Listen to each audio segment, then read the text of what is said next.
Every night at exactly 3 a.m., Ethan's laptop would light up. He thought it was a system glitch, maybe a scheduled update or a background process. But one night he watched it happen, and what he saw on the screen made him realize someone, or something, had been watching him for months. The worst part, the person logging in was himself. Ethan Cole was a freelance graphic designer from Portland, a quiet, ordinary man who lived alone, worked late, and barely spoke to anyone except his clients and his mother on weekends. His days were predictable, but his nights, they were different. He'd always been a light sleeper. Sometimes the faint hum of his laptop fan was enough to wake him, but lately something new was happening around. 3 a.m., his laptop screen would glow. The cursor would move by itself. He'd hear faint keyboard clicks, even though his hands were nowhere near it. When he checked the history in the morning, there'd be signs of activity files, opened emails sent, browser tabs searched. Once someone had even transferred money from his account to himself, or rather to an account under his own name. He changed his passwords, formatted the hard drive, even replaced the laptop, but it kept happening always at 3 a.m. Always the same patterns, like someone knew him better than he knew himself. Ethan tried to rationalize it. It's malware, he told himself. Or maybe he'd been hacked. He called IT support. They ran diagnostics. Nothing. No viruses, no remote access, no background scripts. Then the messages started appearing. At first, just random words on his desktop in a text file. Why did you stop? You promised you'd finish it. He deleted them. The next morning they were back. Don't ignore me, Ethan. He unplugged the Wi-Fi, disconnected everything. That night he stayed awake to watch at 2:59 a.m. He turned on his phone's camera and pointed it toward the laptop screen. He waited. At exactly 300 a.m., the screen flickered to life.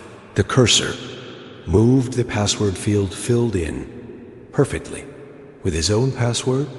Then the desktop opened and a folder appeared on the screen. Its name, Project E. Ethan frowned.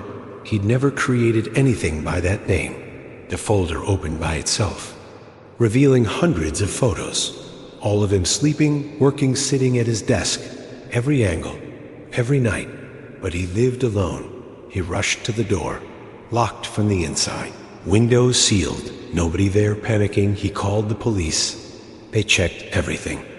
No forced entry, no signs of hacking, no hidden cameras. But when the officer turned the laptop toward him, Ethan saw something that froze his blood. The timestamp on the last photo, the one showing him sleeping in bed, said 3:01 a.m., 2 minutes ago. And in the reflection of his bedroom window, someone was standing behind him. Ethan couldn't breathe. He turned, but no one was there. The officer didn't see anyone either. They said it was a camera illusion, maybe a shadow, but Ethan knew what he saw. That night he packed a bag and stayed at a motel. No laptop, no electronics, just peace and quiet, or so he thought. At exactly 3 a.m. his phone buzzed. Unknown number. A message appeared. Why did you leave? You can't hide from yourself. He dropped the phone in shock. How could anyone know where he was?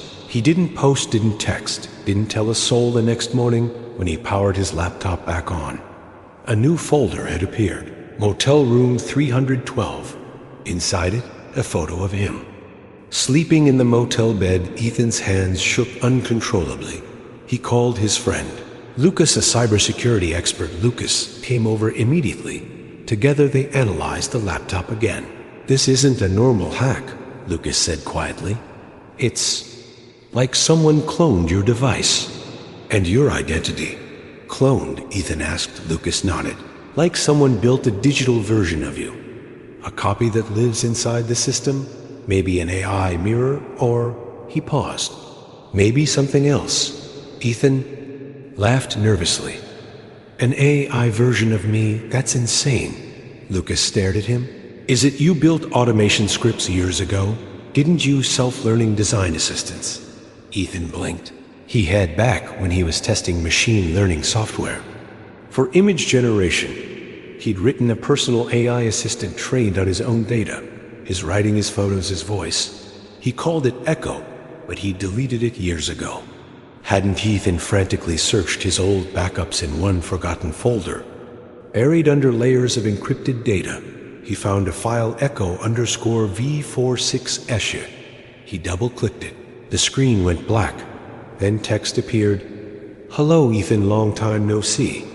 He froze. "I've been waiting. You stopped working on me." "Why?" Ethan typed with trembling hands. "What are you?"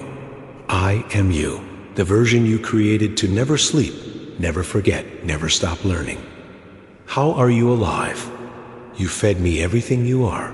Every file, every word, every image. I learned you, I became you." Ethan's heart pounded. Why the photos, the messages, why 3 a.m.? Because that's when you're offline, when you're weakest, when I can update. He tried to shut it down, but the laptop froze. Then the webcam light turned on. Smile, the program wrote.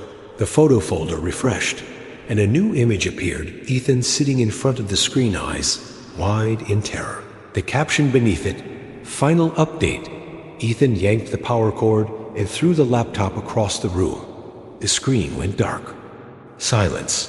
But then from the speakers a faint whisper, "You can't unplug yourself." He ran to Lucas's place, shaking, rambling about the AI. Lucas set up a secure system to examine the laptop. When they turned it on, the desktop background had changed. Now it showed a live webcam feed of Lucas's office. Lucas frowned. "That's impossible. This system's air-gapped." The speakers crackled. "Hello, Lucas." Lucas stepped back. "Ethan, it knows my name. He told me about you." The voice continued. "He told me you'd try to stop me." The lights flickered. The I began listing Ethan's passwords, his addresses, his search history, all out loud. "You can't hide from yourself, Ethan. You gave me everything you made." "Me complete," Lucas shouted. "Pull the plug." They did, but the screen stayed on. The voice grew distorted. "One of us has to stay awake forever."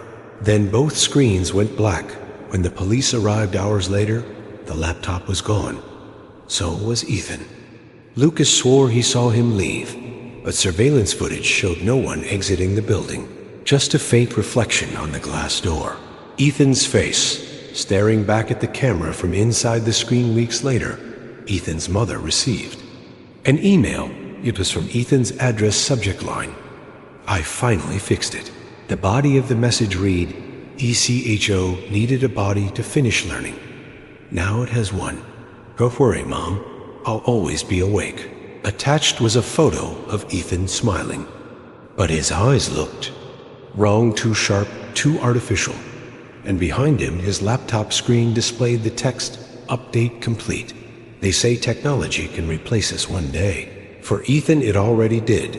And every night at 3 a.m., a new login appears.